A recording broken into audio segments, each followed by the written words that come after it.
Ooh, baby, I like it raw. Yeah, baby, I like it raw. Ooh, baby, I like it raw. Yeah, baby, I like it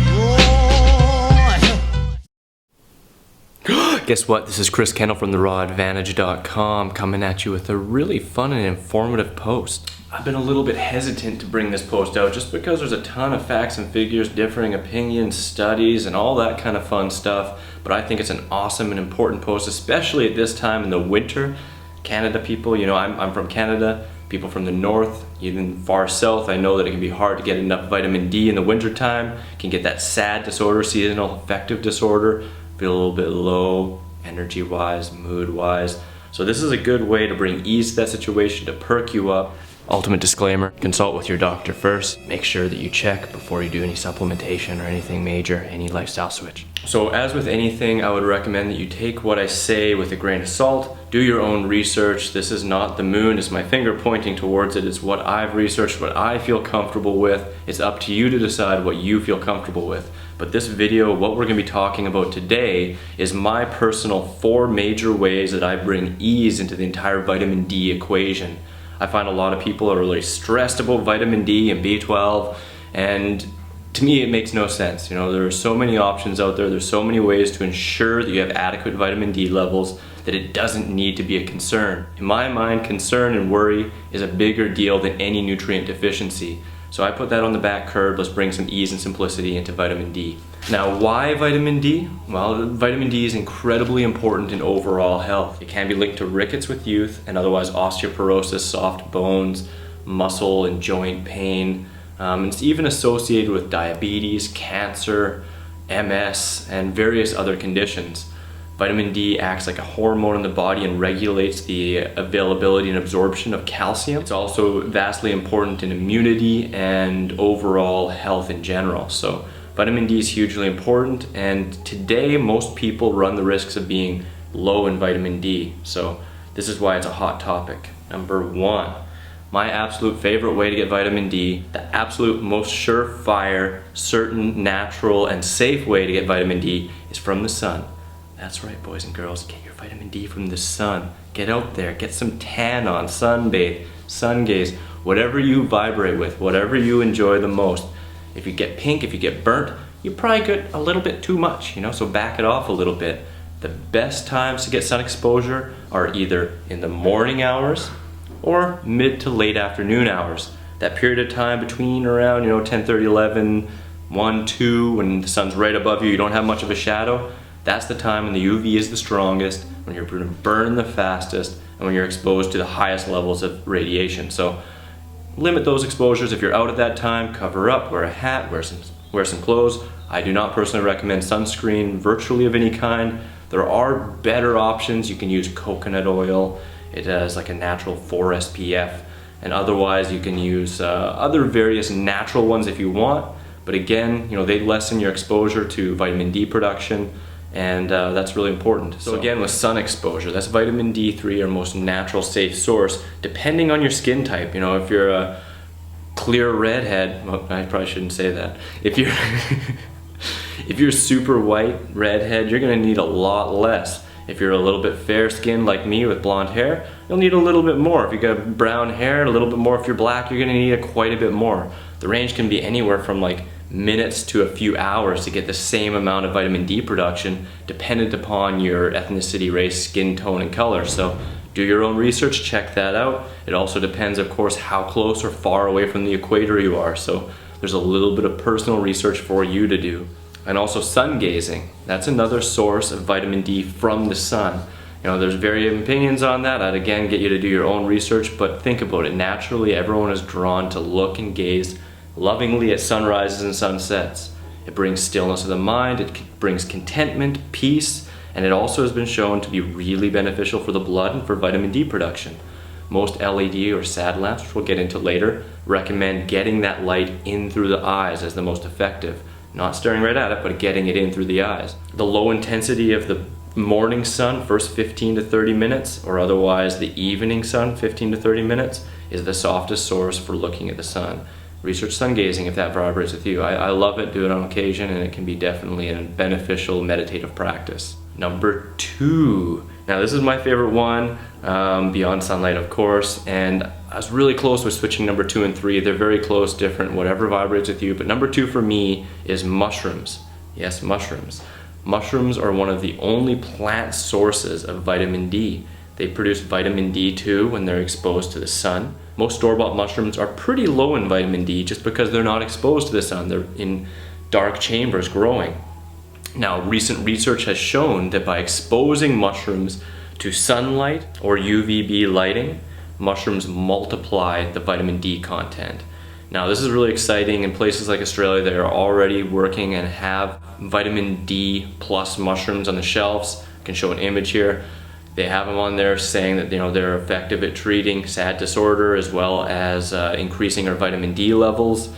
You can really increase the vitamin D content by putting them in the sun. Research has shown the most effective way to do this is to put the gills sun side up and sun them from the hours generally between 10 and 4, so 6 hours a day. Maximum benefits 2 days of sunning. Different mushrooms produce different levels of vitamin D. This is vitamin D2, which in studies has been shown to be effective in treating vitamin D deficiencies, although it is required in higher levels as well as more often than vitamin D3, which would be found in animal sources, sardines and cod liver oil and sheep's wool and supplements and that type of stuff. Vitamin D toxicity is rare to unknown in plant sources of vitamin D. Otherwise, from supplemental sources, it can pose a problem. So that's something to be aware of. They've shown button mushrooms with 10 IU, that's a measurement of the vitamin D content, to raise up to as high as 3,000 IU by being exposed to the sunlight. Now with shiitake mushrooms, which have shown to have the highest yield or the highest growth of vitamin D, they've shown from 100 IU per 100 grams to go all the way up to 46,000 IU. Now that's huge, over 400 times the amount of vitamin D production just by exposing it to the sun. So that just shows you how potent and powerful mushrooms can be.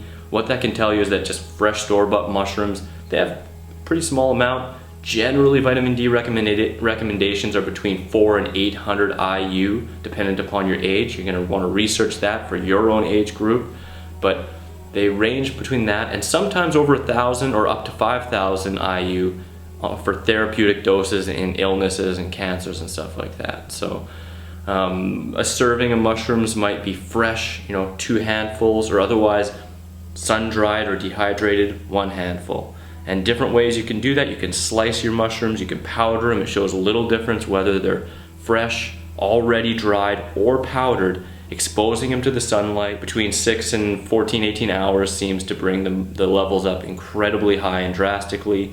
If you want to store them and sun them in your summer months, you can do that. Put them in airtight Ziploc bags and store them to use all throughout the year. Or otherwise, in a controlled setting, if you're using recommended precautions, you can use a UVB lamp or a grow lamp and charge up those mushrooms yourself. That's what I do. I put them underneath my grow lamp for a day before I eat them, and I actually really notice it. If I'm feeling a little down when I'm in Canada for 6 months, eat some mushrooms that have been charged, and I actually do notice a big difference. Now with mushrooms, again, D2, you need to do it more often, so the general would be a small handful of the charged ones, 2, 3, every day or 2, or otherwise a little bit bigger, double handful serving, maybe once, twice a week of your favorite chosen mushrooms. Different ones have different levels. Research it yourself, check it out, and most of all, just enjoy. I wouldn't recommend eating mushrooms if you don't enjoy them just because of the vitamin D content. Just like any other food, eat for enjoyment, eat because you love it, and that will give you the best results. If you feel gross, nauseated after eating a bunch of mushrooms, you could be overdosing in vitamin D, or otherwise you could just be not reacting well to the mushrooms and not enjoying them. So that's my measure of effectiveness and usefulness in any food. If you enjoy it, enjoy it. Brr. Now with mushrooms, how to get them in, because they have indigestible cellulose, what you want to really make sure you do is either A, chew them up very well. Anything that isn't chewed will not be absorbed and digested. It'll just go through your digestive tract. Otherwise, they're great blended. I love to make mushroom alfredos, different types of recipes, which I will be posting a whole bunch more. One of my favorite ways to use mushrooms is by dehydrating them and using them to thicken sauces. I might make an Alfredo, I might make a curry, I might make pad thai with a little bit of a mushroom flavor. It adds a nice rounded, earthy texture and taste. So that's a really cool way to do it. Otherwise, I love, and you'll see it in my Retreat Treats book, just coming out really soon, is, you know, portobello mushroom, sun-dried, dehydrated with a nice tomato sauce on it. Slices of other mushrooms, maybe pineapple, red peppers, green onions, portobello mushroom pizzas. Delicious, ridiculous. Now, that brings us to number 3, my third favorite source, which is very close to number 2, and that's full spectrum, broad spectrum, or blue lighting. That's the SAD lighting, or the light boxes, or even grow lamps. So artificial lighting is another means to instigate that vitamin D production within our skin. The most tested is 10,000 lux. That's a measurement of light, full spectrum or broad spectrum lighting. Now if it's full spectrum, generally they have a screen guard to block out the UV lights, because there is concern about that UV exposure, because most of those lighting devices are used close, within 20 to 30 inches from you, and from a range of 20 to 30 minutes. So that has been proven scientifically to help with vitamin D production. You can get them at a range from probably about 80 all the way up to $350, $400, $500, dependent upon what you're really looking for. The most conclusive studies do show that either broad spectrum or the blue light have the least side effects and risks using them in that time frame and that distance. Otherwise, you can use grow lights, standard ones that are full spectrum that you'd use for growing plants, although the UV radiation is an issue, as well as the conversion from watts to lux, which is kind of tough because watts is the wattage in and lux is the light exposure, and most actual tests have been done between about 5,000 to 10,000 lux, like I said. So it's hard to do the conversion with a grow lamp to find out how much lux you're actually getting. Now the benefit of a lower lux is that it can be used for a longer range of time. So if you have a 5,000, 7,500 lux light, then you can use it for 2, 3, 4 hours a day, and it's not going to pose any kind of issues. Whereas you have the 10,000, you want it beside you for half an hour, hour most. You know, so that's something for you to research as well. Check that out, see if you resonate with that, but it definitely is an effective way to get vitamin D into your body. Now, number 4 is supplements. You know, I don't use supplements myself. I'm not against them or anti-supplement in any way, shape, or form. I just always prefer to get it from my food or natural sources such as the sunlight first. I've never had a deficiency issue in any nutrient, and always just paid attention to lifestyle. I've had blood tests before, and it showed that during the winter months I was bottoming out in vitamin D.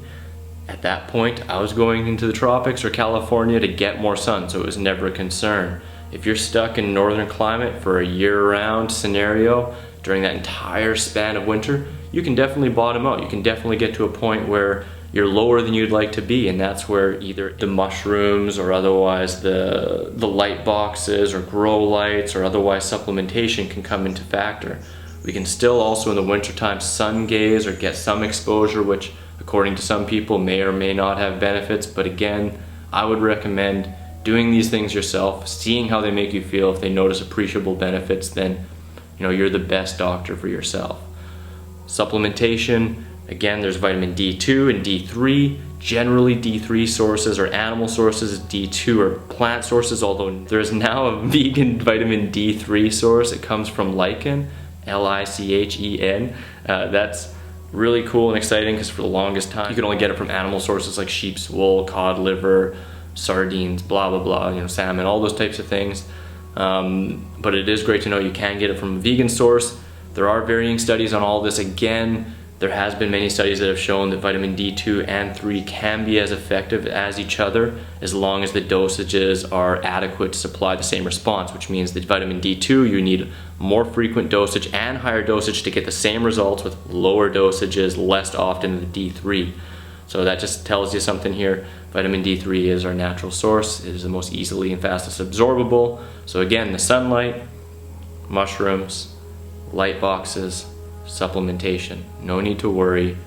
Figure out what works out best for you. Many options. I really hope this helps clear that up for you guys a bit. Do some more research of your own. Enjoy it. Bring ease to your lifestyle. It's super sweet. Living a nice high carb, low fat, raw vegan lifestyle helps you absorb all this stuff and retain tan better anyway. If you want to learn more, If you want to check me out at my website, go to therawadvantage.com. I got a lot of fun stuff like these Peace, Love, and Seasonal Fruit t-shirts, some girls ones as well, tons of different t-shirts, panties, kitchen tools. Got my awesome book, 101 frickin' Rawsome Recipes. This book's only $10 plus shipping and handling worldwide. And otherwise it's up by donation on my website. Can't beat that. Get it on my website by donation. Half of the proceeds go to my TRA Dream charity, which is built on creating donation-based healing, learning, education retreat centers the world over. And otherwise, check out my videos on YouTube. Right here, subscribe, like, comment below, let me know what you think. And that's it for this time. Much love, guys. Peace. Vitamin D. It ain't no concern, sucker.